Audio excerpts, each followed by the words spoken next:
actually. Uh-huh. Okay. I definitely will. I'll definitely remember to edit this out. I promise. Meanwhile, while Ghuntz family is being told off for being terrible people, I will slap my gut.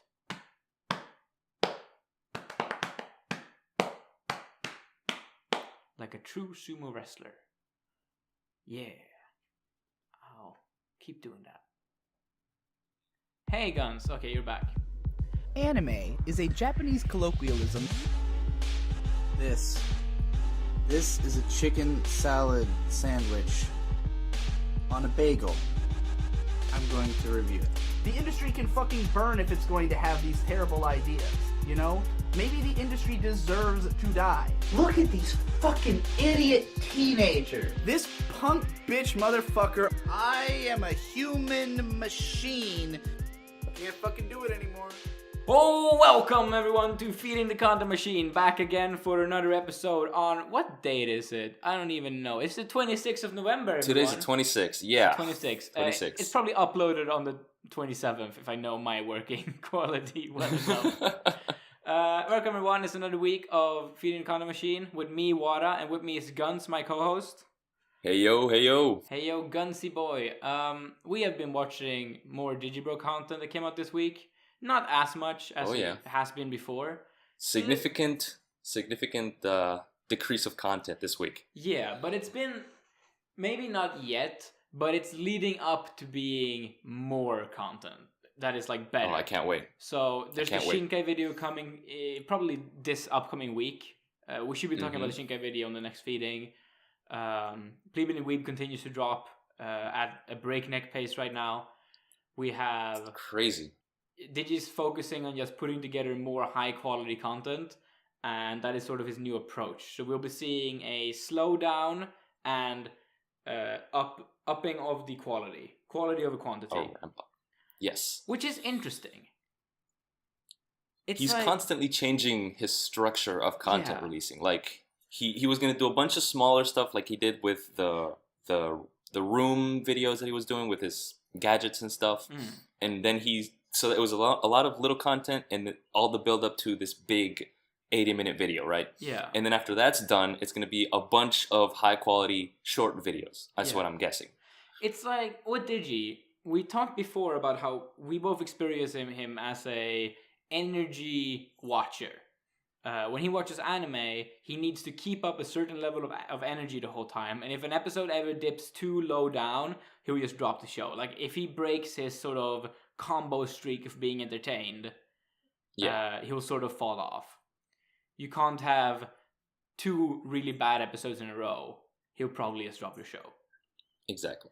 And with making content, I feel like it's the same thing.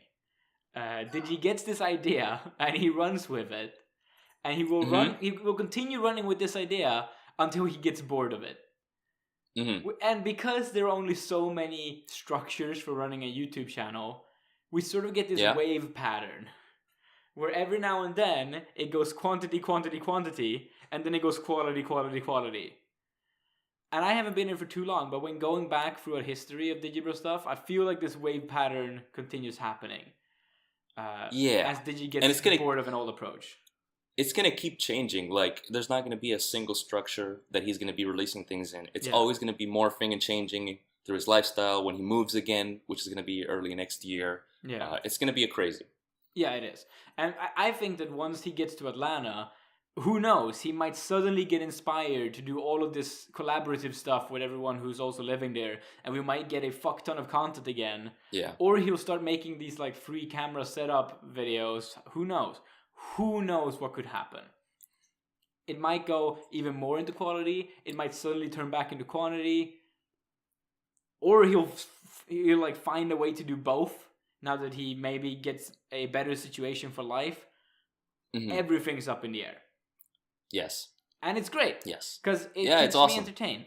Because I am a guy who gets bored very easily when everything's the same all the time. So I get change. Yeah, there's the constant influx of new ideas and new shows and new formats, and that's always keeps it new and interesting and fresh. Yeah. And it's like, maybe now that he's slowing down the breakneck speed of his content, I might actually catch up to my schoolwork again. So that's a good thing. Yeah. Actually, like, hand in my shit that I have basically finished, but just keep forgetting to hand in. I gotta be a teacher someday. Gotta actually work towards that. Yes. Can't just watch Digibro all day. Although I'd like to. Yes, I would also very much like to. So, without further ado, let's jump into our mainstay segment. The segment that is this show in its entirety. The Content Roundup Rundown. Which today has 4 categories. So we are going to start by talking about the Pubcrawl. Now, which I did not see. You have not watched it. I have. Yes. Oh, I'll listen to it. It's a more fair and accurate description. Yeah. But the Pubcrawl has been sort of stocked up for a while. It hasn't been releasing as much. When it's been releasing, it's been like really old stuff recorded like 3 weeks ago. Because Cider has been working really hard on his PhD thesis thing. Yeah. So, and that has been a big topic in these past 3 Pubcrawls, because this week we got 3 of them, all in 1 week. And it was a lot of talk about Cider's thesis and how he's finally getting down a really good work pace on it, meaning that we might, in my lifetime, get to an arc of the Pubcrawl where Cider is not writing a thesis. Which is mind-boggling. Can that be possible? Yeah, it's insane. This might actually happen. And throughout this, they talked about some fun things. So Cider brought up something really funny, and it was this manga he had been reading, which was fucking insane. It was like a you know the show running the season Osama game? Yeah. Yeah, it's like this weird badass and really bad death game manga he had been reading, and he described an ending to it which was fucking insane. Like, the ending is so bad, it's ridiculous. He described it as like an 8 out of 10 first volume, and then everything from there is a 2, and then it just gets worse. That's great. Yeah, it is great. And then Digi Kinda was makes me like, want to read it. you know, Cider, you read a weird ass manga, but I can out weird you. Me and May watched this porno. And it was the weirdest porno we have ever watched. And I'm like, oh, come on, you watch a lot of weird porn. But it's literally about, like, a little girl who is staying home with a parrot. Or, I don't know, I think it was a parrot. And this parrot is, like, somehow babysitting her. Uh-huh. And then the parrot starts, like, beak raping her lolly pussy. And it's insane. And then the owner comes home, and he's, like, her actual babysitter. Because the parents are, like, abroad. And suddenly our show is no longer kid-friendly. And then he starts fucking the lolly. Yeah, he starts fucking the lolly because I think she killed the bird. I think she killed the bird somehow. Oh my god. In self-defense. Wholly justified. And then it's like the most... He described the sex scenes as like not made for the audience, but made for the artists to feel like they're artists. Wow. So they're super... I need to watch this now. Yeah, it's in one of these 3 Pubcrawls. I think it's the second one they talk about this.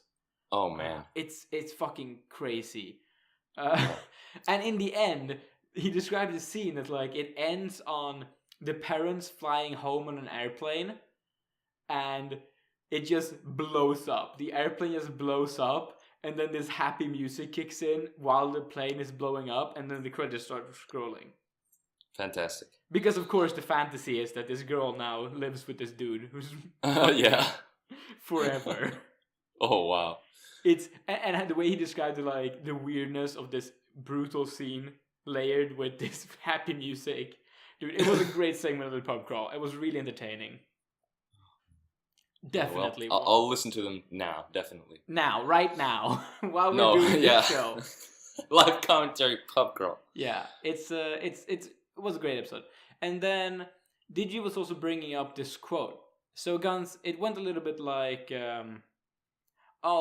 The industry right now is too full of way too many shows, and there's no room for artistic integrity anymore, and everything is just made for producers and for trends and for people to fit in. That's my mindset too. Yeah, it was basically Digibro's There's Too Much Anime video. But in like, it was framed even more like the industry shit. And it was a quote by Miyazaki, which was pretty easy to guess. But Ghuntz, can you guess when it was said? Like what year? I'd say it was said during the mid 80s to early 90s. Yeah, it was like in the 70s. Oh, wow. So, of course, the question is set up that you'd assume it'd be older than you'd first think. Yes. But it's even older than that. It's a quote that will forever be useful to describe the anime industry, honestly. It's a quote that was made before Miyazaki funded Studio Ghibli. When he was just like a young up-and-coming animator. Yeah. Working alongside who just wanted anime to be something that wasn't. Yeah. And now people are giving backlash to Digi, like, oh, Digi, you don't know what you're talking about. There's definitely not too much anime. Ever heard of consumer choice? And they're just like, look, this dude, who I swear knows more about the anime industry than you do. I know Miyazaki's more knowledgeable than you are about this. He said this shit in the 70s. Then whatever fucking college white boy is gonna know. Exactly. Come on. Yeah, it was quite a sweet feeling of victory reading this quote. Yeah. And he had found this in one of his old magazines, I think. Oh yeah, I think he mentioned this in one of his Animag videos that he was doing, like the first one or something. Did he? I think I don't remember it from Animag, so it might be from a future Animag episode. I think he mentioned it though. I've heard of this quote before. Yes. Yeah. So it's a pretty cool thing, at least, that he found this. Yes. So Animag Weekly, good show as well. But it was brought up on the Pubcrawl, and Cider was a little amazed about this, like, oh my god. You were right all along, Digi. But that was basically my reflections upon the Pubcrawl. They talked a little bit about China and about how movies are like made for China these days. Oh wow, that's true. Especially like J.J. Abrams and how he's basically loved in China. Mm. It's like how movies try to put scenes in China for no reason. Just so they would be like, then if you do that, you can sell them to the Chinese market. That's fantastic. Yeah, it's pretty great. I should start doing that. So they were basically talking about this because China is like really important to anime these days. So they were talking like, oh, are anime going to randomly start being like placed inside of like Beijing or some shit? Just because, you know? There are already a bunch of anime that are set there or feature scenes there or characters from there. Yeah, there are. But they were talking about like maybe it's going to be more. Which, probably there are. Like, and I was thinking, while listening to this, like, oh, you say J.J. Abrams is really popular in China, right? Because he does a lot of this stuff. Well, when he makes the Your Name movie, maybe Your Name just gets placed in Shanghai for some reason. Who knows? Or features like Asian people as the protagonists. Oh, maybe they just hired a whole bunch of Chinese people to play these Japanese kids. Who knows? Yes. Because we'll it's not racist if they're kind of the same looking guys, you know? Exactly. Because you can't really tell. Yeah, you can't cast a white girl as an anime character, but you can cast a Chinese girl because that has way more to do with it. Fuck's sake. Yeah, that was the Pubcrawl. Right. That's all I had to say about that. Alright. Pleeb and the Weeb 4, Mad Bull featuring Mad Bull, everyone. Mad Bull, Mad Bull, Mad Bull, Mad Bull, Mad Bull. Yeah. Mad Dog. No. Just no. How dare you? This was a cool episode. Yes, this was one of the better ones, I think. Mm-hmm. It was all the PCP together in one room, going nuts over Mad Bull, just jizzing all over the room about how good it was. It felt like a true connection, like a true group of pals watching something awesome. Yeah. And like, I've only seen the first episode of Mad Bull because I watched it back when Digi got that package. I remember that mailbag video popping up, the Manime package, and it was pretty funny because I was watching back then. And that's when I watched the first episode of Mad Bull. And then they did the whole Pleeb and the Weeb thing about it. which hyped it up even more. Yeah. And then I've been basically waiting for this episode ever since. But what I thought was really cool about this is how you could see the group sort of at large. Yes. In a more distinct really way. bouncing back and forth to each other. It wasn't so much of discussion as if just how do I explain this? It's as if when I invite people in my own home and we hang out and watch crap. Yeah. It was that feeling, you know. Exactly. It felt like they were truly friends together. Indeed, that is exactly. You could how feel it felt. in the air. And then, of course, in every group of friends, you have a third wheel, or like a ninth wheel, and that is Jeff Fu from Mother's Basement. Yes. Who sits on a chair while everyone else When is on everyone- the floor, and is like closer to How the dare camera he. and trying to be more professional. And he does this Oh, yeah, horn joke that no one finds funny, where he lifts the horn over and over again. I know Pedantic Romantic was sitting in Discord going like, what is that? Why is he doing that? I don't get it. It's not He's funny. jerking off the horns. But he wasn't jerking off. Like, Jesse was like in episode 1, he was jerking off the horns like they were dicks. Mm-hmm. But Yes. in episode 4, Jeff was just lifting the hat and putting it back on Oh his yeah, head again. he was just like, yeah, that was weird. It was the Jeff. weirdest What shit, the dude. fuck? And then What the whenever he's hell? talking, he gets like really analytical about the show instead of And just then nobody's talking about it because nobody really cares about it. No one cares. Yeah, I no think one that cares. this episode really sold me on Digibro as like the big grandmother of the group. You know how Grandmother. Yeah, you know how in most families, if you think Uh-huh. of the PCP as a big family, which I think is Okay. fair. Yeah, definitely. At least in my family, and in most families I know, there is like the grandmother.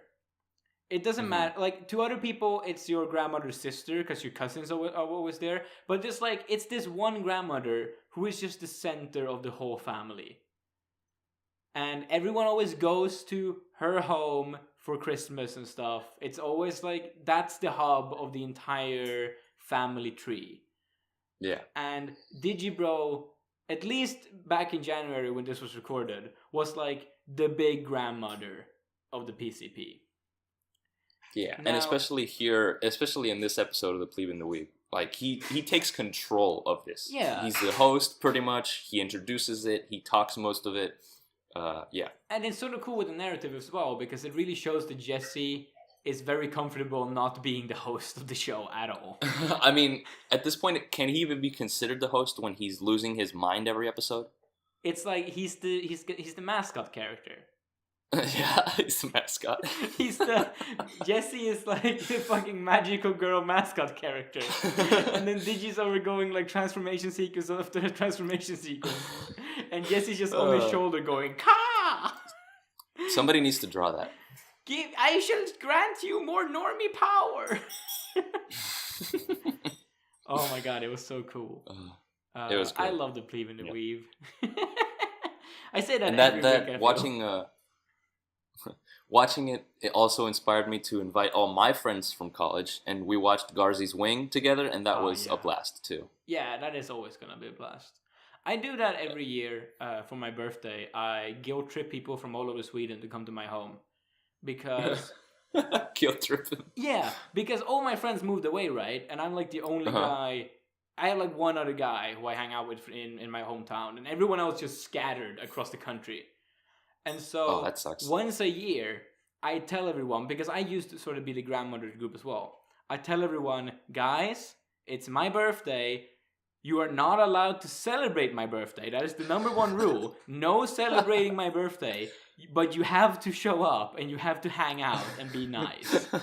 You have to come and if you come, I give everyone who comes a pizza. I will like give everyone a pizza who shows up. That's the deal. You're not And they allowed come to just for the celebrate me. pizza. You have to be nice and hang out, and you get a pizza. They come for the pizza. Of Mostly. course. But like we play a bunch of Jackbox games and watch anime and stuff. It's great. It's great Yeah. fun. And that's what Radcom feels like. Yeah. But And we I don't, invite- we don't I- create comedy gold while doing it, sadly. Yeah. I invite all our viewers to do that with their friends because it is honestly a fantastic experience. It is. And it is like, this might turn out to be the most wholesome episode of the Pleeb and the Weeb saga. Yeah. Just because yeah. it has this friendship aura. Like when Hypocrite's sitting in the background, he doesn't say a whole word for the entire episode. Yeah, he But doesn't. then he He's just just asks him, there. and he's like, yeah, this is just my favorite anime of all time. He has 10 fingers up, like the best anime ever. And then there's a bullying Digi like, haha, are you going to toss K-On! Aside? Is this the best anime? And he's like, no, it's not. No, fuck that. It's so good. I had a lot of fun with the banter in this session. And it was great to see that everyone liked it. There was not a single person who was like, kind of whatever. No, everyone loved Mad Bull. Yeah. A lot of it because of the circumstance of watching it, but also just because it's a good show. Yes. Yeah, hype for Pleeb and Weeb. It's a good show. It's coming out more frequently now. I think what Jess was doing was editing them all in bulk, and then he's gonna be releasing them procedurally. Yeah, I don't know. I think it feels more like the first 2 episodes just required way more editing to be interesting because the anime was so bad. Maybe. Like now they're getting into shows that they picked, which means they're more interesting shows by default. That's true. So the episodes, like, there's been way less editing in episode 3 and 4.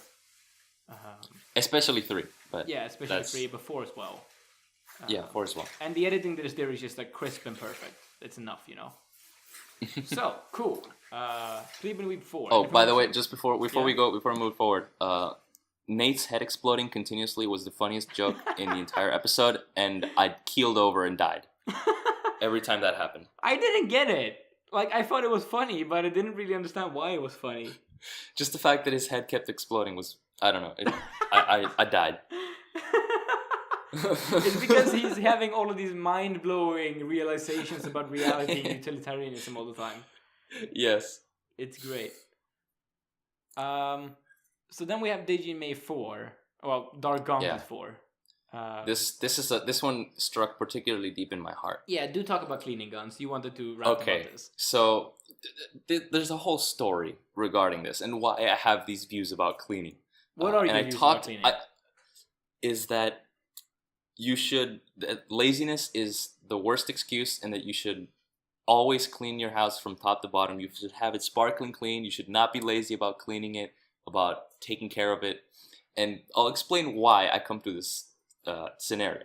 Because I was talking to Digi on the Discord the other day, and he was like, "Oh, you like I finished the Digi and May episode, and I type on the Discord like, I can't believe that they're talking about cleaning this way. Like, how can you not clean your shit all the time?" Mm-hmm. And he was like, "Oh, it's just a meme, you know. You like cleaning as a meme." And I'm like, "Are you joking? Do you want me to? Do you?" And I told him that I was gonna rant on this. So here I am, by the way. So I'm gonna tell you a little story. I'm gonna tell you a little story. Yeah, it's a story. Because I was traumatized into being a clean freak.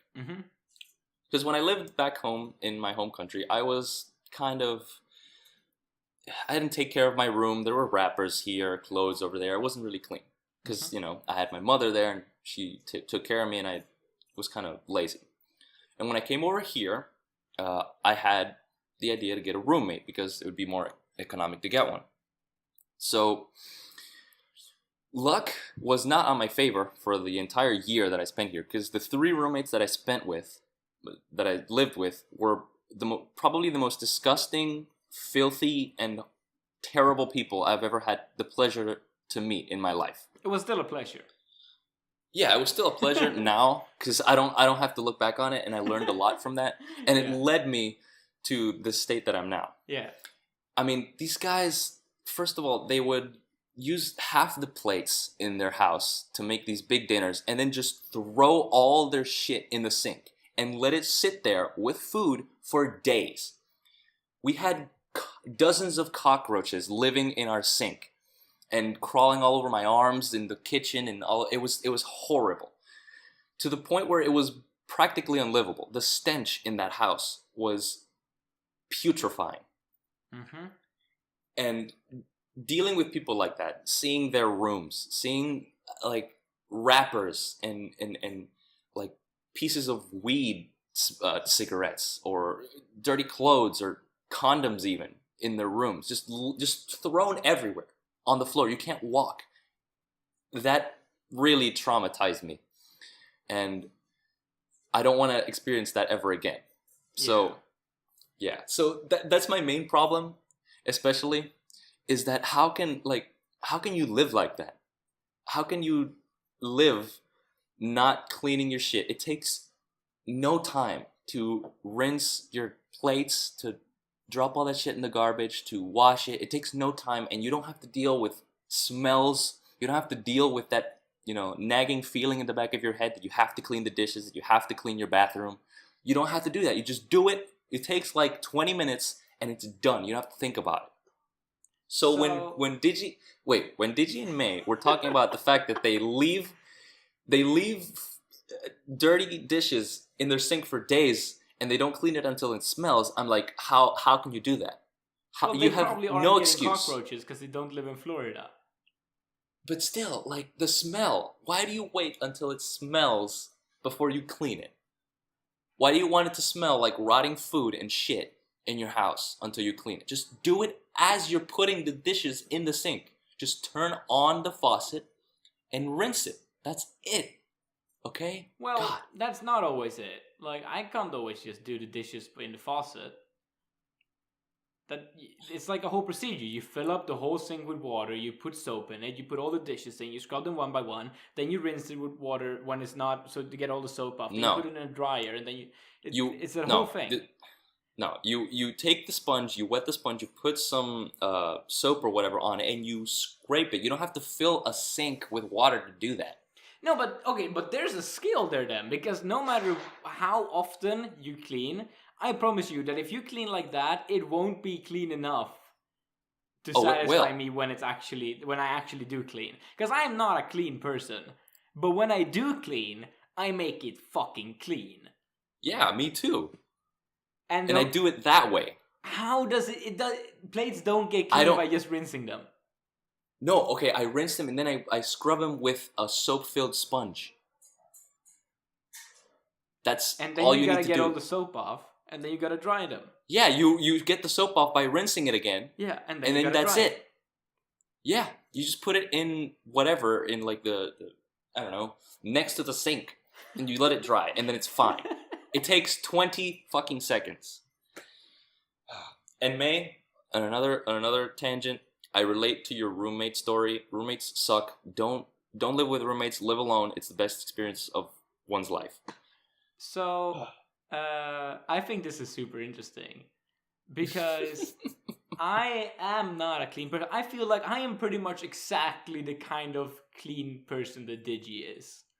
I will clean when it's necessary. When I feel like, okay, it's gotten a bit too bad. No. But, like, the worst it's ever gotten was when I got fruit flies. Because I remember having fruit flies in my house too. Yeah. In my old apartment, yeah. So I got fruit flies once. It was in August, September, fruit fly high season, and I had the compost in just the compost bin, where it's supposed to be. Mm-hmm. But during that season of the year, you're supposed to shift it more often so you don't get fruit flies. And okay. What I fucked up there, I also had a bunch of food boxes. You know how you can like buy frozen food in little boxes? They're really cheap and you just microwave at dinner. Yeah. So I used to eat like a fuck ton of those all the time.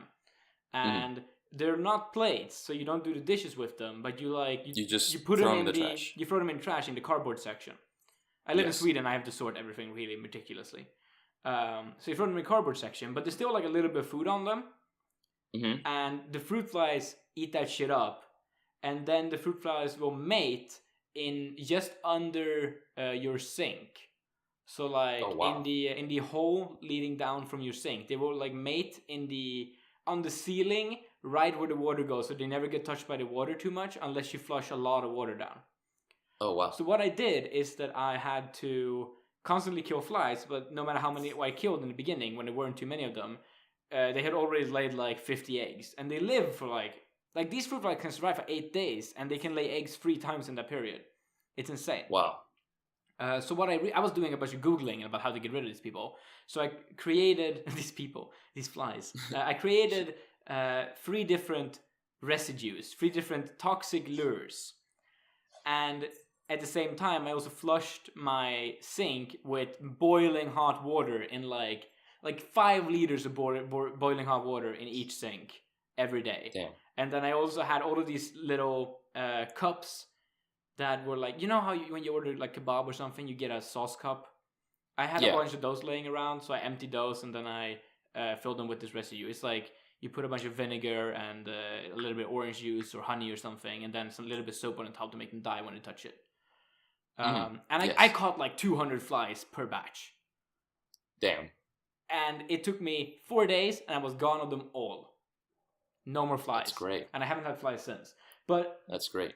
And I haven't really been cleaning better since. It's just been a better season, you know?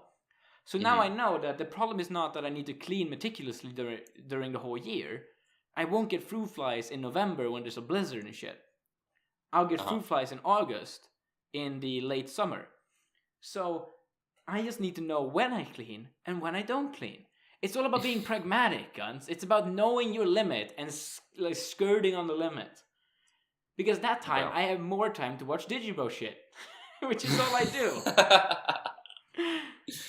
So, for example, right now in my room, I look around, right? And I did cleaning 2 days ago. I actually, like, vacuumed 2 days ago. Which means that my, like, double fist size dust rats are gone.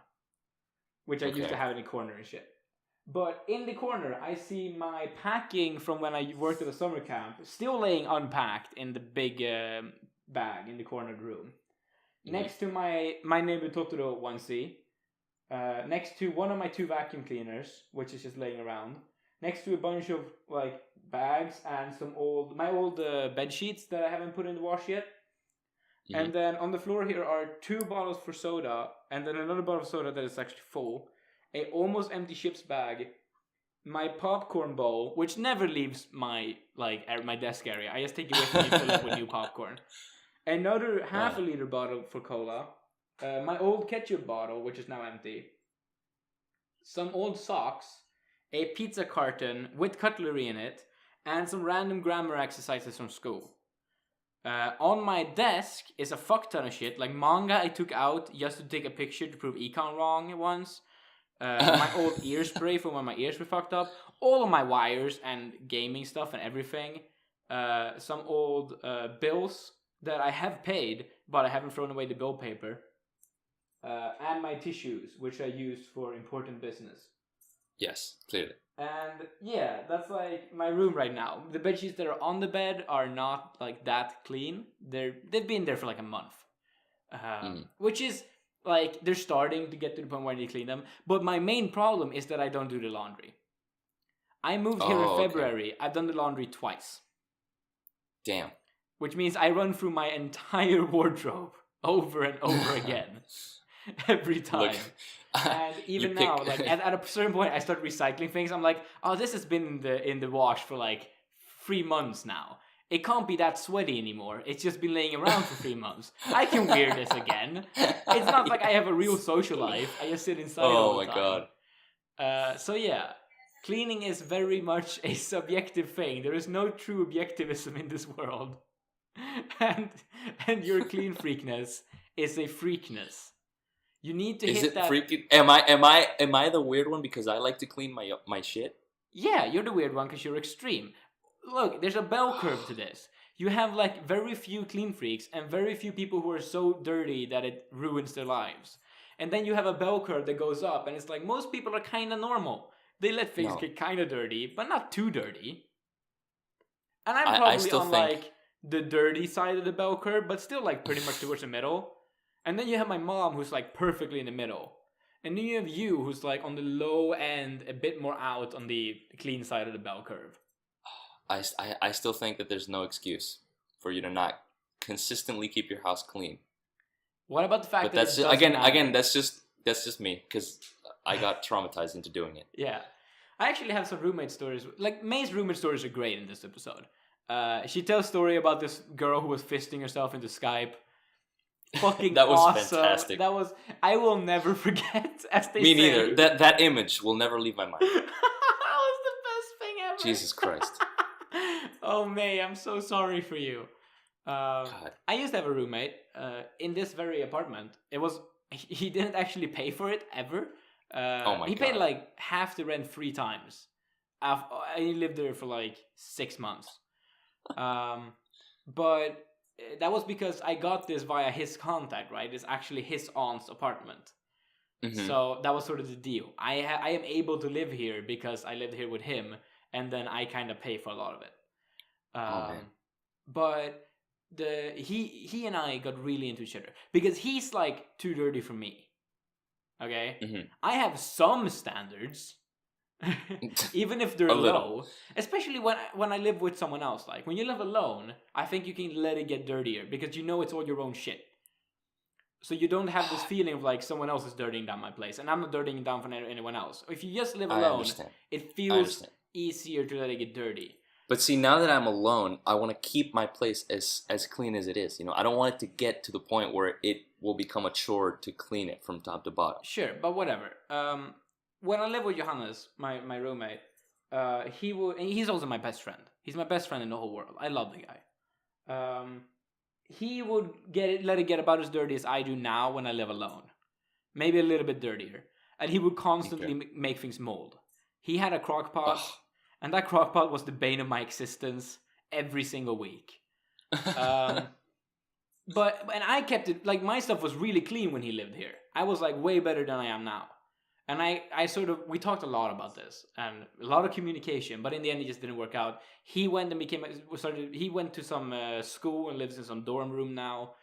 He's going to be a boat builder, so he moved out and I still get to live here because now I live here. And the aunt can't really throw me out as long as I pay rent. So that's great. But I think that when you're roommates with someone, you need to find someone you can talk to. Don't get like a friend of a friend, because then there's going to be a whole bunch of social stigma. Treat it like it's a relationship. Even if I wasn't fucking Johannes, it was still like a real relationship. Yeah, so I had some stakes in building it up and making it functional. Yes. Which is why the communication was pretty good. Yeah. And then even now that he's moved out, we're still really good friends. But if I would just move in with some rando, you're never going to get that level of communication because you don't have any real stakes in your relationship. No. None of the 3 people that were my roommates were all randos. And they some of them even purposely hid shit from me and hid information. Like my second roommate, who snuck in a pit bull into the house and didn't tell me that he snuck it in. You know, I discovered this months later, that the fact that he snuck it in. Wait, and dog? Because he snuck in a dog to my apartment, a big dog. It was like 1 year old. How did you not notice a dog in your apartment? No, I didn't know. It's not that I didn't notice. It's that he told me that he was going to bring a dog, but he didn't tell me that he snuck it in, you know? He just told me that he was going to get a dog, and I said, "Okay, dude, just take care of your dog. I'm not going to clean it or anything. That's your dog." And so because of the fact that he snuck it in, he couldn't let it outside because they would confiscate the dog because they'd see it. So, okay, this is where the story goes. Because of that, and because this dog was young and a pit bull and needed to exert energy, and he was locked in the house for days on end, he would tear shit apart in the living room. And of course he would crap right on the doorstep, so I stepped on dog crap and dog piss multiple times. The dog ended up destroying like half of my roommate's property, and he didn't even give a shit. The dog ended up dying of a stomach ulcer in his tub and shitting blood all over the room. Like, holy this fuck. Guy was insane. That's oh yes, my God. These are the types of convulsions right now. These are the types of roommates that I dealt with, and that's why I'm such a clean freak now. Sure, so I hope you understand. Yeah. It's a similar reason why I'm a Suburban. I've seen too much shit. I've seen too much shit to engage with the drug world, to engage in that shit. And you've seen too much shit, literally, to not clean. Yes, I've stepped on too much shit. Yeah, you stepped on one shit too far.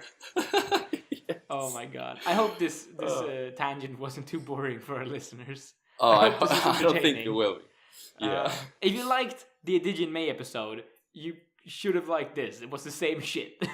Yeah. This was basically it. And if you found this entertaining, do listen to Digi and May. It's a great show on the Digibros channel. Yeah, it's good. It's great. It's Digi's favorite Digi content, which is always something. You know? Yeah. That's worth You mentioning. can notice that he's happy every time he's on it. Yeah. And he was mentioning in a behind the scenes video, I think it was, that he puts a lot of thought into what content is Digi and May content and what content is just Digi content. And there's a lot of like purposeful stuff behind that. So I'm really looking forward to seeing what Digi and May will turn into. Oh, I missed the video that's supposed to be on this thing. Oh, right. The Digi and May's movie thing. Yes. Let's just move right to that because it's exactly. I can't have that as the last thing. So Digi and May's movie review show. What did you think? This new thing that's supposedly gonna it's instead of the Pokemon journey, but because not the weekly. Pokemon movies got way too bad. Yeah, but it's not gonna be weekly. No, because this show's just gonna come out whenever they have enough movies to talk about. Yeah. It was cool. I haven't actually finished this thing yet because for the second half, it was about movies I kind of wanted to watch first. So I just watched the first half. So I watched the stuff about Ringing Bell and the stuff about Golgo 13. I watched. I when this episode came out, or when this video came out, every time Digi does something like this, I want to watch the actual thing that they watched before I watched the video. So that's what I did. I watched the first. I watched the first 3 movies. I didn't watch Neo Tokyo because I couldn't find it online. Yeah. That's funny because I found the Neo Tokyo on Yasunyada. That's SI. Oh really? Yeah. I guess it didn't. I think I did find it, but it didn't have enough seaters. Ah, okay. So yeah, I couldn't download it. But I watched the first 3. Okay. And I had a completely different experience in regards to these movies, I think. Especially Ringing Bell. Because I felt really hyped during Ringing Bell. I was pumped up. I was excited. You know, it wasn't this soul-crushing, depressing thing as I've heard so many people talk about it. Which was interesting because, you know, and it's interesting knowing that they watched it without knowing how it was going to turn out, and I watched it knowing how it was going to turn out, and it affected the tone of how I watched it completely. Yeah, because Digi and May, when they were talking about it, they were talking a lot about how it was a really sad movie, right? But what I thought was really interesting was that it really gives more context to this whole May loves animal violence thing that is slowly emerging as a theme in her reviews. So for you guys who are not patrons, hilarious. Which I don't know what you're doing, go Patreon Digibro. Just $1 gets you in the Discord and also gets you this thing, which I don't think is listed anywhere on the Patreon. But there have been 3 commentary tracks released by Digibro these past few weeks. Now I've only listened to the first 2. I'm gonna watch the third one today because I finally have time to watch a movie. But basically it's Digi and May talking over a whole old movie. So they did The Guyver and they did Bow and then they did Ultimate Duo or something. I don't know what it's called. Not Ultimate Duo. It's called something else. I'm trying to figure it out. It is called Dirty Pair. Dirty Party movie.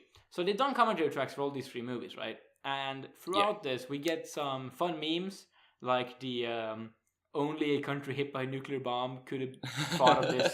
Could have thought of this anime. That's a meme from those commentary tracks. Which keeps coming up into my brain because it makes 100% sense the more I think about it. Definitely. And then we have the whole in Bao. There's this scene where a dog fights a tiger.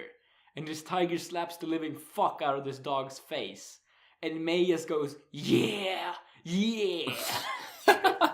and they start discussing her like love for animal violence and how she was really into Thundercats. Which is cool because I had a friend in middle school who was like really into Thundercats and read all the books. So I know a little bit about it. So it's like one of her taste things. It's like one of the few things she's really into that Digi may not be as into. We found somewhere where the taste starts to diverge. Slowly but surely, we're discovering the differences between these 2 people who might...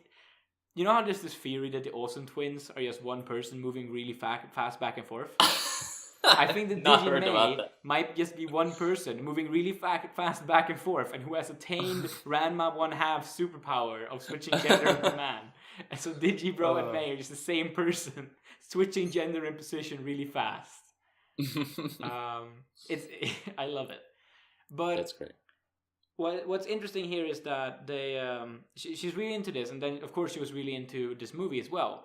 Now, Digi might be into this aspect of animal violence just because he hates animals and he wants them to die. He hates dogs and cats especially. But the movie seemed cool. I felt like they liked it. Yeah. And then Go for Teen, which was also a cool movie for them to talk about. It was really cool. It was badass. I really appreciated their discussion on the feminism of the character. And it's something that can be expanded on. With an interesting way. Yes, it could be. And I know, because like I live in Sweden, right? And a lot of people in Sweden are feminists. It's almost like if you live in Sweden, you call yourself a feminist. That's just how it is. Mm-hmm. It's just a value that's held here. Maybe not so much the political movement for it.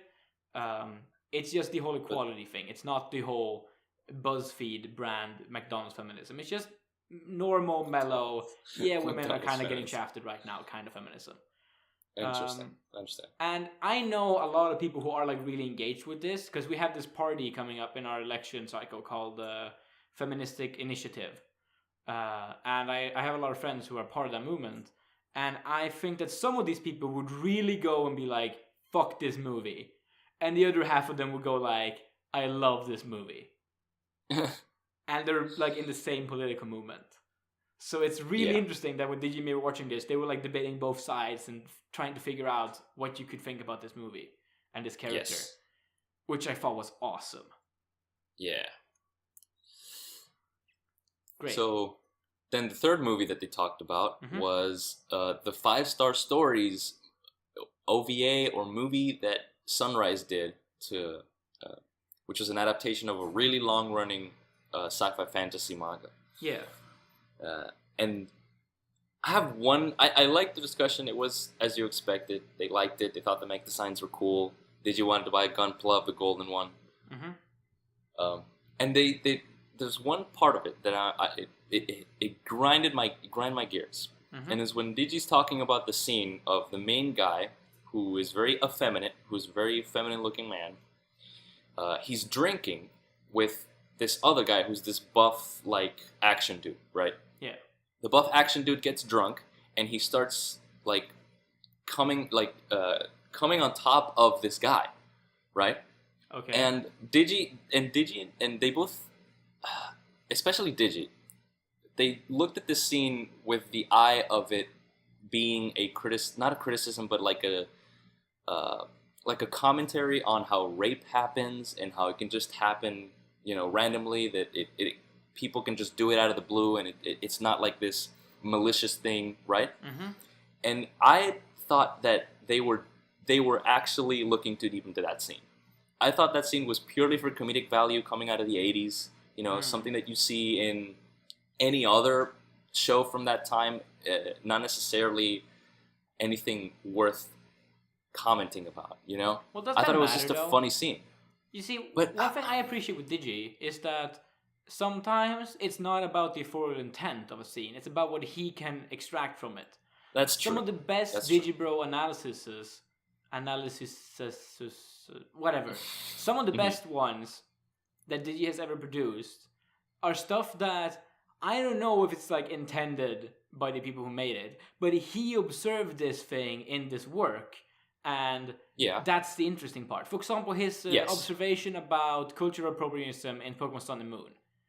That's probably not something they were thinking too much about making the series.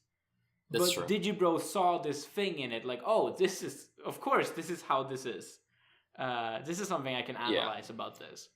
Yeah. And I think that's really the value about it. That maybe... It is, and it was valuable. I'm not saying that it was, that I, disliked the video because of that. Yeah. But it proves to me that I can still disagree with him to a level that I totally not agree with what he was saying, but I still find it interesting because it incites a certain level of discussion within me.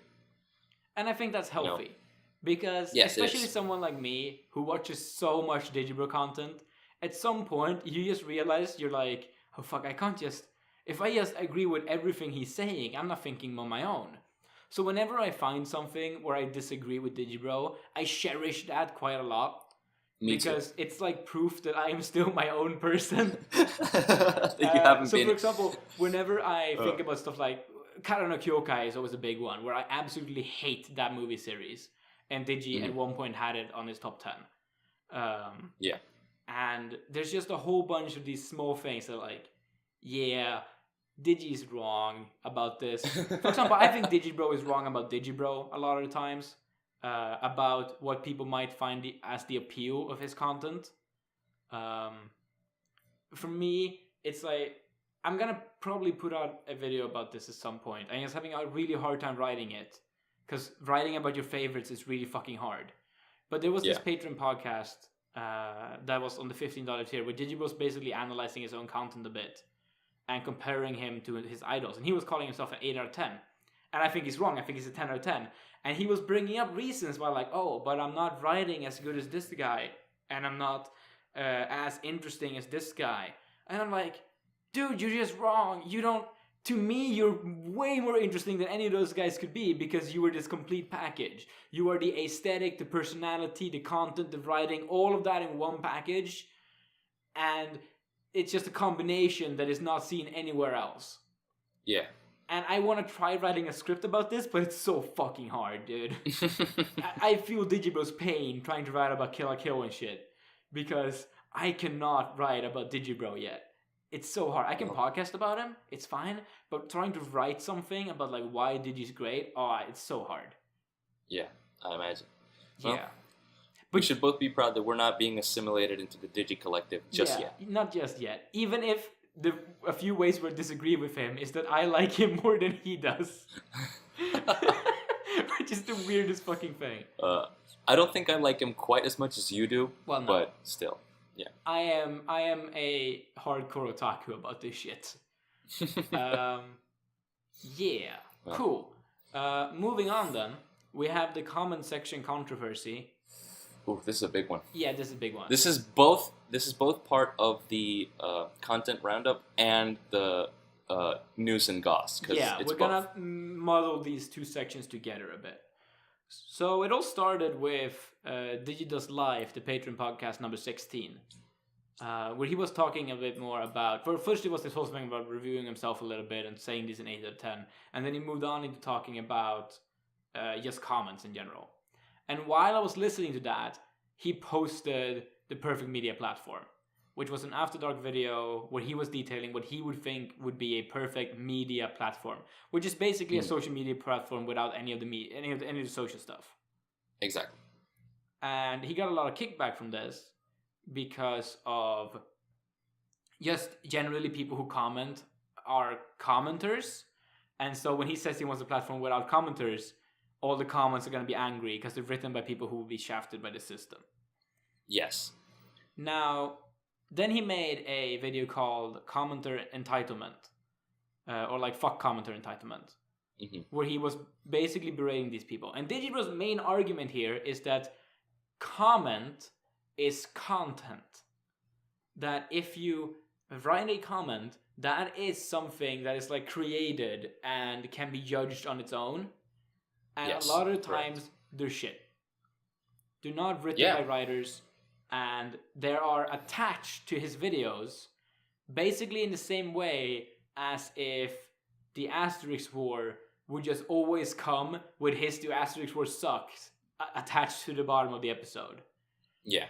It was funny because I wrote that on Twitter while Digi was recording this video, and he was like, "Oh, we both thought the same thing." But yeah, it's if Digibro's comments about anime shouldn't be attached to anime, then of course people's comments about Digibro should not be attached to Digibro's content. Or to any content. It should be its own content. Mind you, this is why Digibois exists. Aha. This is what we made. Yes, this is why we drifted away.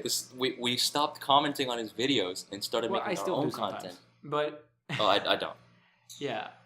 And whenever I do write a comment, it's just because I wrote it in the Discord first, and then I go, that was really cool. I'm going to post this in the comment section as well. Because people liked it, and it was well written. But mostly we do this show, right?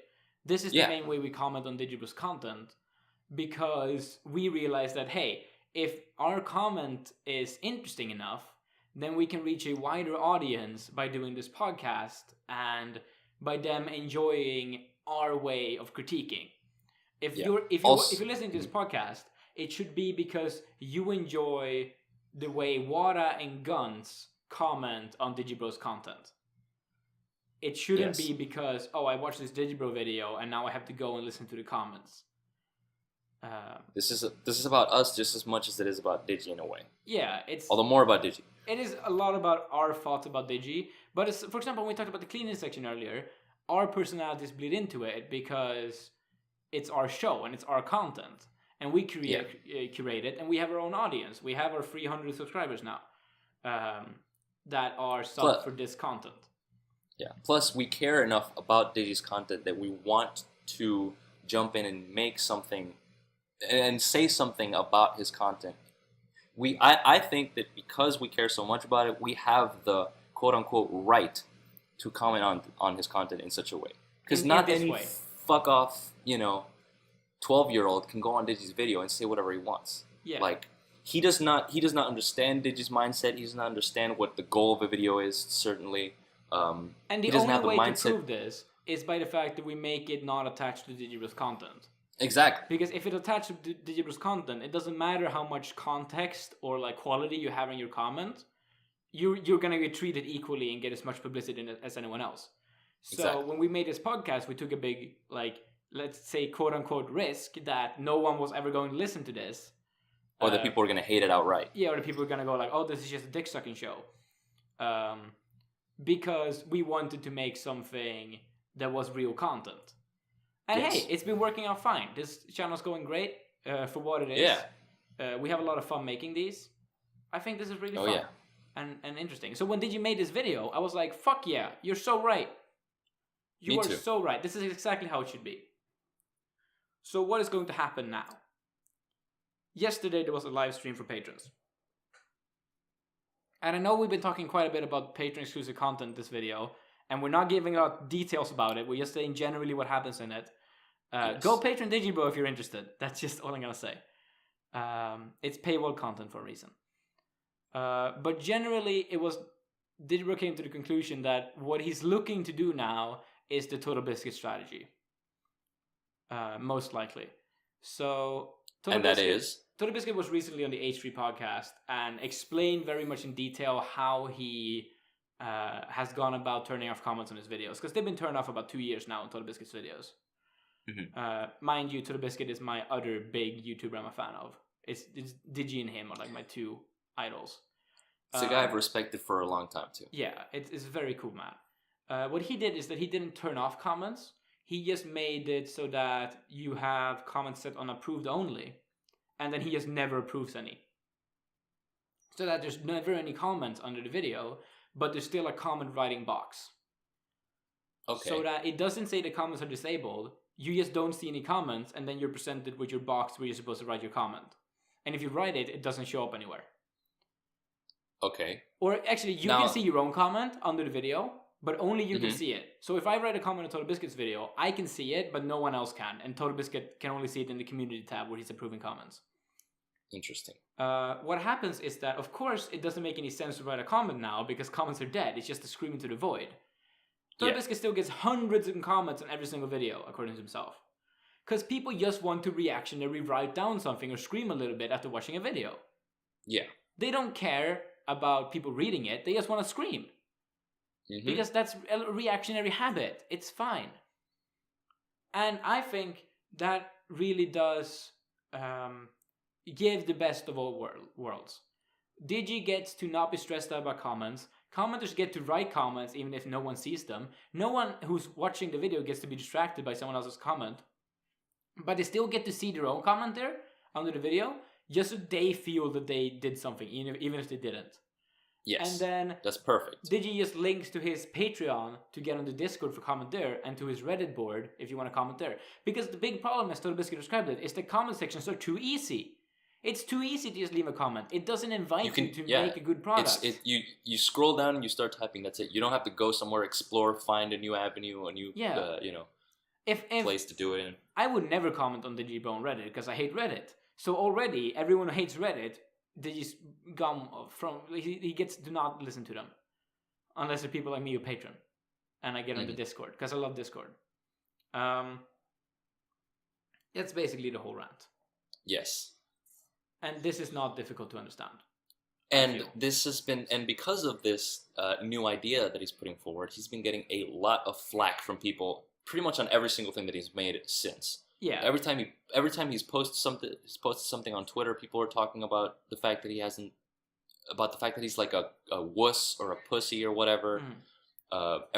Whenever a video of his does have comments, they're always talking about the fact that they're always talking about the fuck comment entitlement video, even though it's a completely separate video. Like, dude, what are you talking about? Yeah.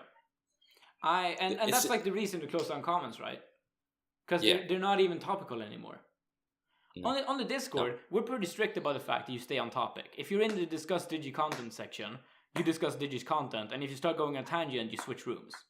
If you start going on tangent, like me and other people will instantly just be writing out the channel you should go to. Because we're pretty strict about that stuff.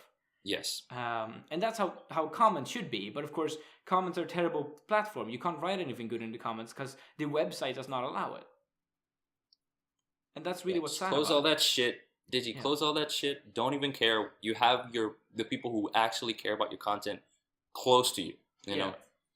And you also, if you want to write a comment and you're not a patron, you can just go to Reddit. It's just a few extra hoops. And if that's too much of a bother for you, then maybe you don't care too much about writing that comment anyway. Maybe you don't deserve to write a comment. Yeah, maybe it just wasn't that important to you. Or, you know, if you really care, make a podcast. We'll take competitors every day.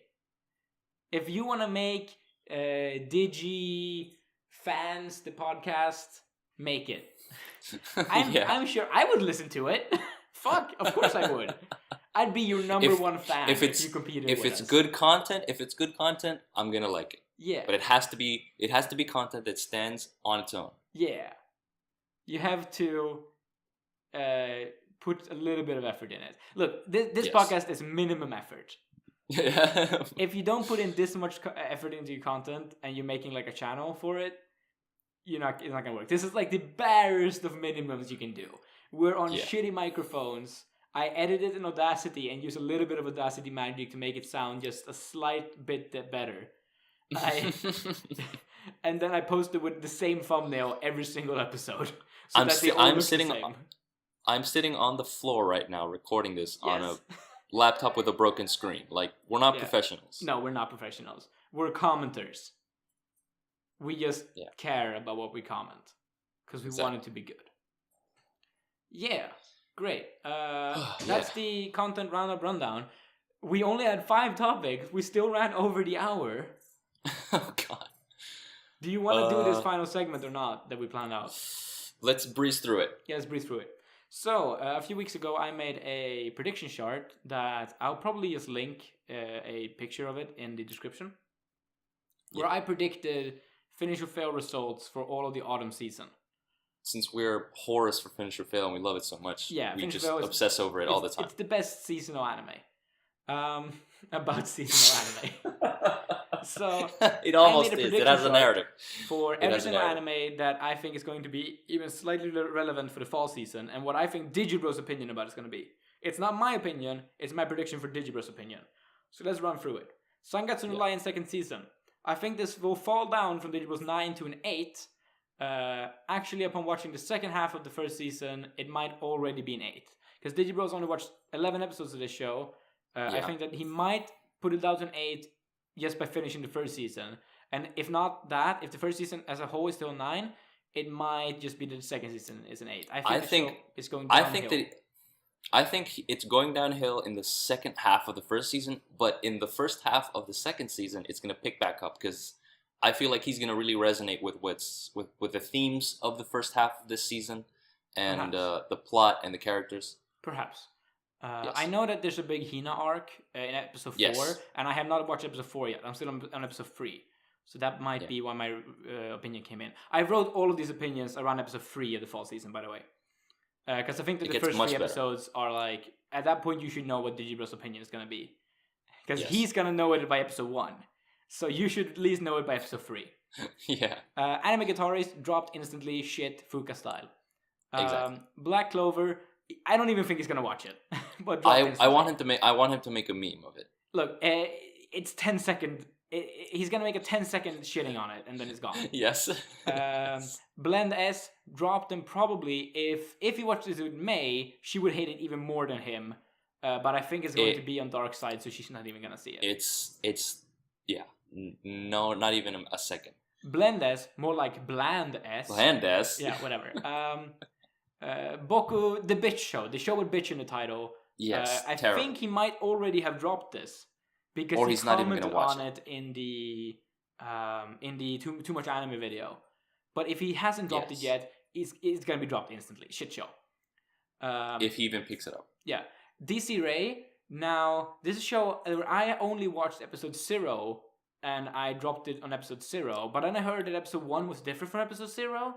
So I don't know. If you watch episode 0, it's gone instantly. That episode was shit. So episode 0 is completely pointless and a waste of space. Yeah. The first one is basically just a really shitty Fate ripoff. And if you already think Fate is terrible, yeah.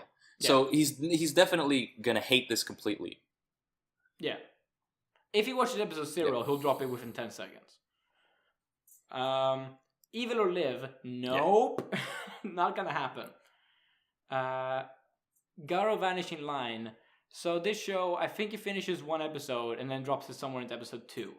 Because the first episode is at least hype. But then the show gets really repetitive and formulaic and boring really fast. Yeah. It's what I think. It's interesting at the start, but it goes downhill quick. Yeah. And it's like the first episode is way better Sakuga and action-packed and stuff. And then after that, the whole show's dead. I felt like. Hoseki no Kuni is like really interesting, right? Yes. So it's really good. I think he finishes the show. It's cool. I think May would be into it if she watches it. Of course, because they're the same person. What am I talking about? Digi read the manga of this on the Manga Mondays, and he didn't dislike the manga, but he was like really into the art, right? So the art is very different. Yes, it's a CGI show now, but the CGI is fucking beautiful. Yes, it's really well done. It really plays into what the strengths of what CGI can do. Yeah, it looks like cool CGI. Some of the people on the Discord who really hate CGI are still into the show because it's just that good. Yes. It doesn't look like Ajin at all. Then we have the Little Sister show, which is dropped. Maybe not even picked up.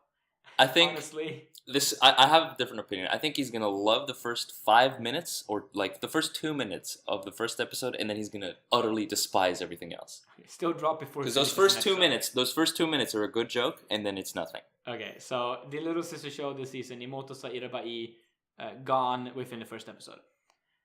Infinity Force, I doubt he watches this. I doubt he even watches this.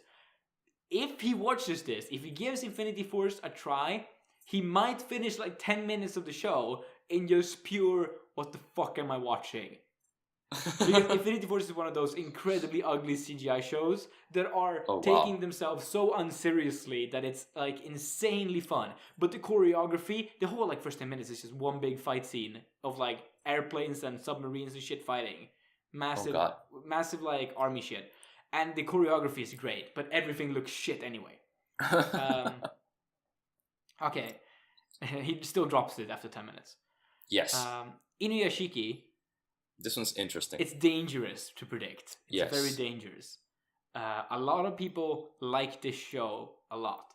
Others hate this show a lot. Yes. This is one of those shows that are splitting the anime community. Do you remember what Digi's opinion of Ghuntz was? Because it's the same creator.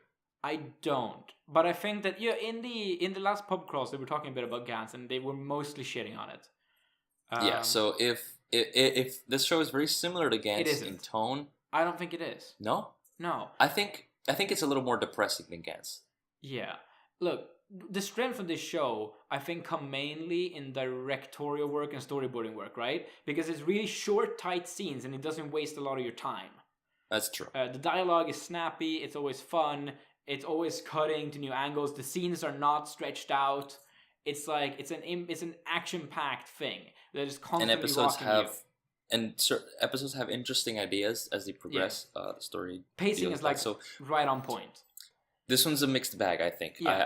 I honestly have no idea. The CGI, which is very relevant in the show because it's mostly CGI, is occasionally very ugly. The show gets less CGI as it goes, though. Yes, but I don't know. It's off and on because sometimes they'll be animated and sometimes they will be CGI animated, and the robot stuff will always be CGI animated. It's like a very mixed bag. Yes. I predict Digi will drop this show. He might finish. I can't. 2 to 3 episodes. I think he drops it before episode 3 is over. I don't think Digi will be into Inuyashiki. Because, like, he wasn't into Skigakure, right? And the reasons he listed was ugly ass CGI, which distracted from the experience, and because Digi's really into the visual aspect. If it's not visually cool, he'll fucking hate it. And then the fact that I think he won't like the super edgy guy. Because he's edgy in, like, a way that I think Digi won't find interesting. Yeah, in, like, a annoying way. Yeah, he's almost too edgy.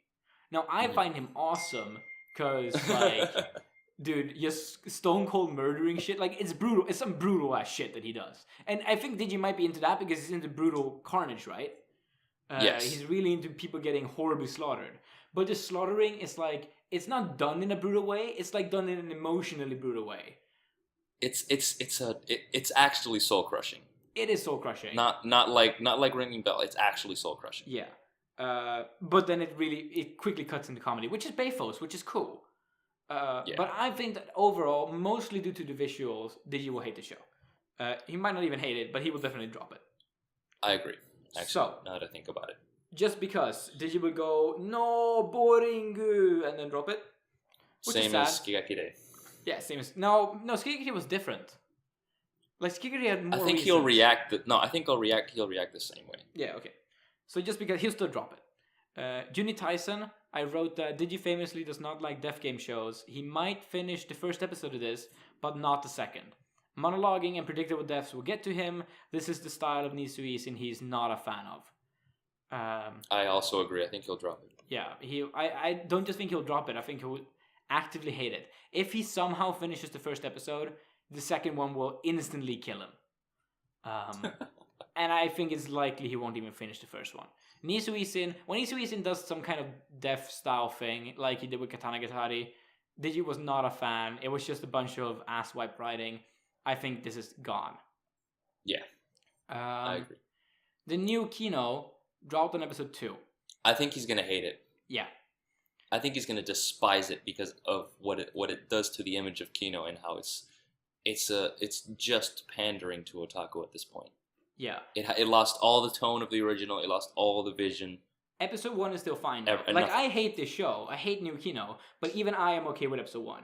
Episode 2 kills it. It kills the whole show. It's so bad. Episode 3 was what killed me. I was baffled by its existence. And, like, Digi isn't even the biggest fan of the original Kino. Like, he's fine with Kino, but he's not the biggest fan of Kino. No, but he still likes it. Yeah, he still thinks it's a fine show as far as I know. But, like, I think he described it as having hit and miss episodes, right? Some of the episodes were great, some episodes were not even worth thinking about. And New Kino is way more not even worth thinking about. And also the aesthetic shit, so, yeah. Konohana Gitan, no, dropped, not even thinking about that. Children of the Whale, dropped, I think already during episode 1. No way he gets through episode 4 at most. No. It has a little bit of that Shinsekai Yori vibe to it, and I think he's not going to like that. Yes, he won't. But the thing is that I like Shinsekai Yori a lot, but I still hated this show.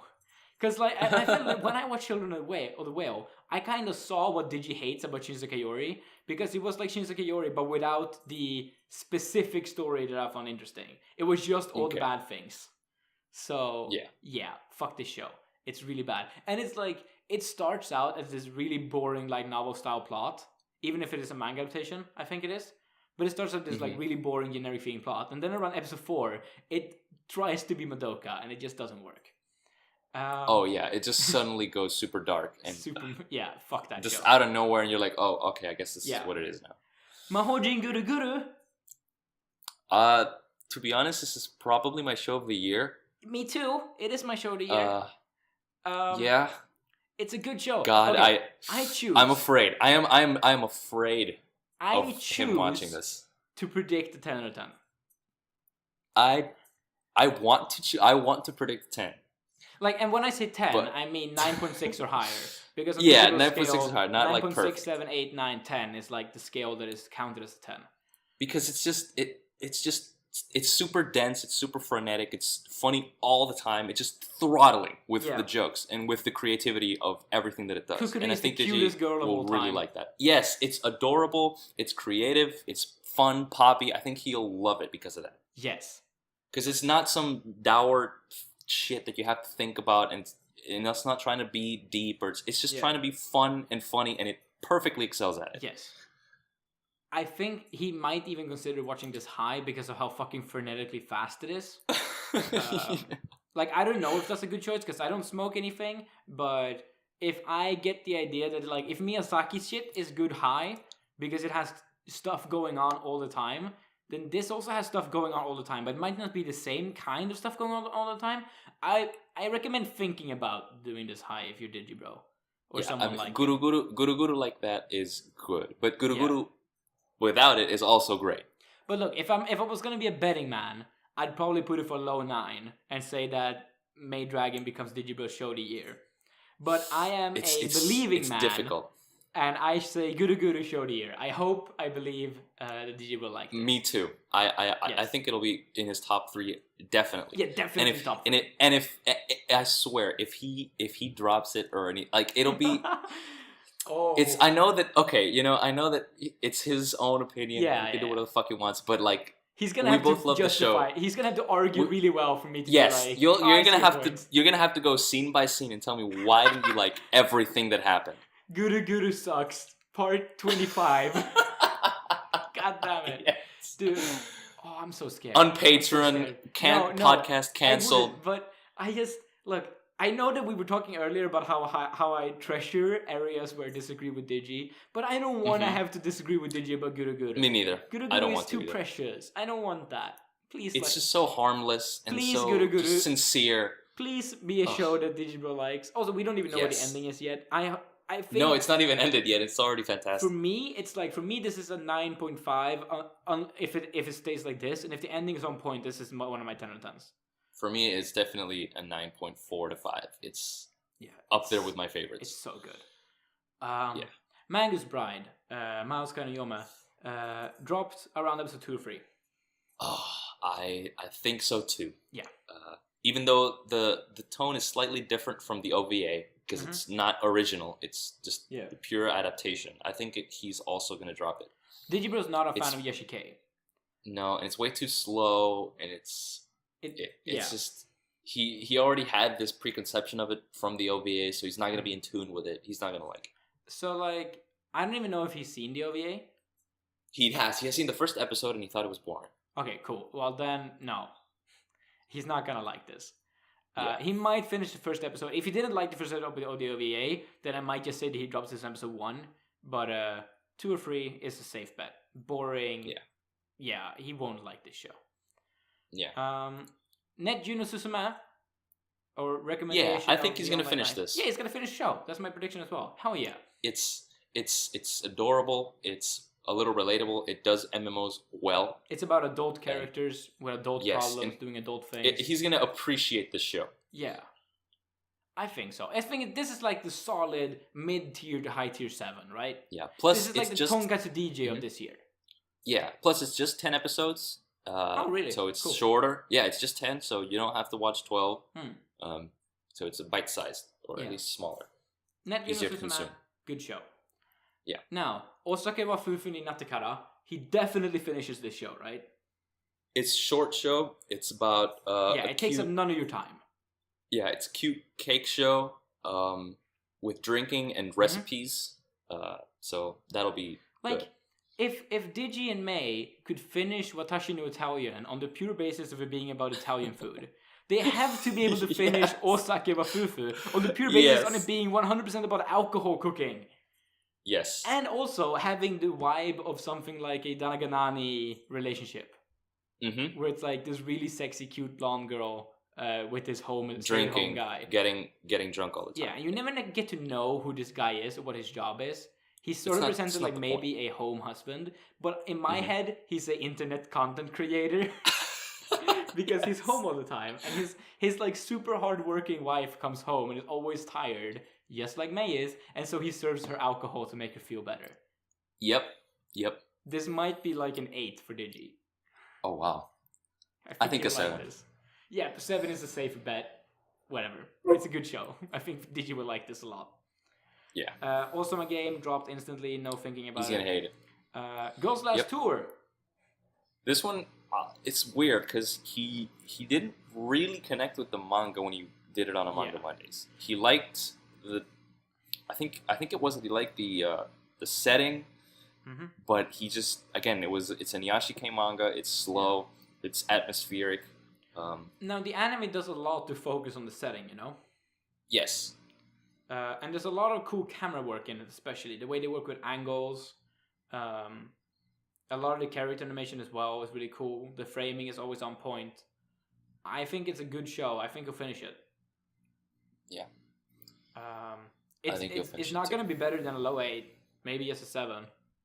I'm thinking of a low 7, possibly decent 7. Yeah. But I think he finishes it, if only because it's really interesting. Yes. The ED is really good as well. That might help. I love the OP for Girls Last Tour. 2-card? 2-card, it's already dropped, it's already gone. Doesn't matter. It's not even going to be a finish or fail. And now, Urahara. This is interesting to me personally. Yeah, you're really into this show, and I really hate it. Because I love this show. I think, first of all, the aesthetic is gorgeous. And I think that the theme it surfaces as the show comes up more and as the show progresses, and it's a theme that I consider very fascinating, which is, I'm just going to say it, it's basically the struggle between artistic integrity and creativity and basically selling out and pandering to popular demands. Yeah. It's that struggle and you know, that fight back and forth, and it's done but that story doesn't set in until episode 5 or 6, right? It builds up to it, though. It builds up slowly with certain actions that the characters do, but when it hits it, there's a certain point around episode 7 where shit hits the fan and you really get the brunt of the theme, and you're like, wow, this is fascinating. And the way they're doing it is, I think, creative. This show lives and dies by its aesthetic as well. Yeah, basically. It's a very pretty show. In regards to what Digibro thinks about it, then yeah. So, and I think Digi will be really into this aesthetic. I think you'll find it cool. I just think that he'll probably drop it on episode 2 or 3. Yeah, and I won't disrespect him for it. I totally get what people don't like the show. It has like a 5.2 on Mal, and I get it. Like, I think Lachlan from the Pedantic Romantic said it best. She was like, you know, I wish that the characters of Urahara were as deep and interesting as its aesthetic is. Because they're not. They're really not. Strength is not in the characters. Yeah. So that was the whole seasonal prediction chart. Because there was like way less content this week. We might be slowing these down a bit. I know we just got into a schedule again. And we just came back from a break. But if content is going to be this slow, because it's going to be really good content, we're going to have to might just maybe do every other week or whatever. Digibois channel is still having other shit on it, probably. Yeah. Because I will want to make something every Sunday, as I have been doing now. So we'll see what we do. We're talking about maybe for the winter season doing a every week show. For some show. Yep. It's still in the works. It's probably going to have a couple of us from the Digibois. So. Yeah, it should be fun. Yeah. We'll see what happens on the channel, everyone. Feeding the Color Machine going to continue. Maybe not every week, but whenever there's enough content, we're going to talk about all the content that comes out. So it doesn't matter how many podcasts there are, as long as all the content gets covered in some podcast. Yeah. Great, dude. You have any final words? No. I can't wait for the Shinkai video. Yeah, hype. And for all the new content coming out in sometime soon. Yeah. This was our longest episode ever because of the whole extra final thing we did. Yeah, And which I doubt Digi's gonna actually listen to this. Yeah, probably he stops after the content roundup. But Yes. we have other people listening, so I hope you guys had fun. Yeah. If you want to predict what everything Digibro is going to drop during the autumn finish or fail stuff, do so in the comments below, because ours is still on. Yes. Because we don't get that many comments, so it doesn't bother us that much yet. If we ever get 70,000 subscribers, maybe we will also turn off the comments and get ourselves a Reddit. But that will never happen. So I can't believe that we have 300. I honestly can't. It's stupid. Why are you It's dumb. Why are you subscribed to this? You dumb boys. Anyway, we love that you come and listen to us because we take commenting on Digibro really seriously. Thank you, and see you in the Discord. Goodbye. See you later. You're a fucking genius, baby. I just understand media. I just understand. That is fucking deep. That is some deep tier analysis you just did. And it's in a commentary that no one will listen to this far. Somebody will listen to it. I believe in you, Whatta.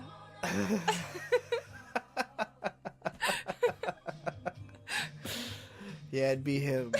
The only guaranteed, whether he actually likes it or not. No, he actually, there's a lot of stuff. He hasn't seen most of Digibros. He only started watching it like recently, like as of like the Gauntlet Let's Play. Or because he's something. been hearing like, oh shit. Because people keep telling him it's good, you know. It's good. You can only hear some. I convinced him to listen to the fucking the Tales from the End of the World novel the other day. Because he was like, oh, that's like the only thing I haven't listened to because it seems kind of shitty and I want to spend 4 hours. And I was like, yeah, everyone who's listened to it said it was okay. And he's like, you motherfucker. and I told him that there were 2 podcasts afterwards, Oh my God. like that analyze it. And he We was still like, haven't oh. even like gotten through it. We just listened to like Yeah, one listen chunk. to chapter 1. This is fucking cool.